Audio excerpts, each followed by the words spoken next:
We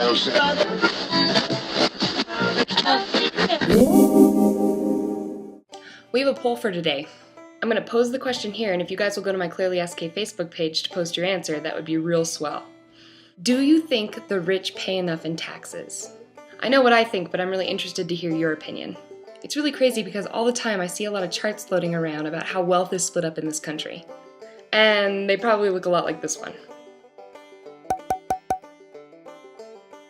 And I'll be honest, sometimes tax stuff can be really confusing for me. I think I even messed up in TurboTax this year. So it's hard for me to translate some of this 1%, 99% stuff into what it means with taxes.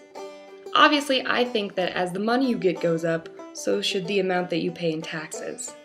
In my head, the chart would kind of look like a staircase, or like a totally tubular ramp, if you want to use skateboarding terminology. I think it would kind of look like this chart. Wait, no, not like that. What is that chart? It turns out that this is what effective tax rates look like in our country. And check out that dip at the end. That's the top 1% of the population, paying a little bit less than those who earn over $500,000 a year. And here's a chart of the tax rates over time for those who earn over $1 million. Huh. Here's another chart. That's a chart of my change over time, starting when I didn't see those charts, but ending after.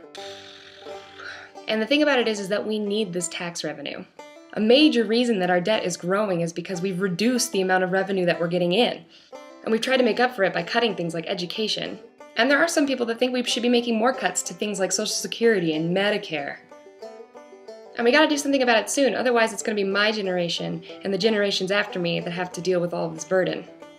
Bringing it back to fairness, which we talk about a lot around here, I happen to be of the camp that thinks that the really, really rich could chip in a little bit more. Considering, all that data.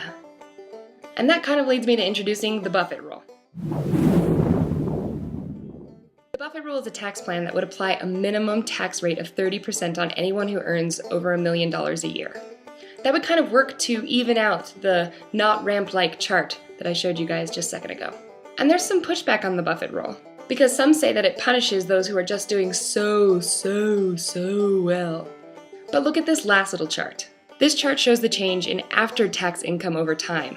And from the looks of it, the top 1%, and really the top 0.01%, are still gonna do fine. I'd say that they'd still do so well, even after taxes. But again, that's just my perspective. What do you think? Go answer the poll on Facebook and give me a shout out in the comments. Share this business with your friends, and I will see you guys all next Wednesday.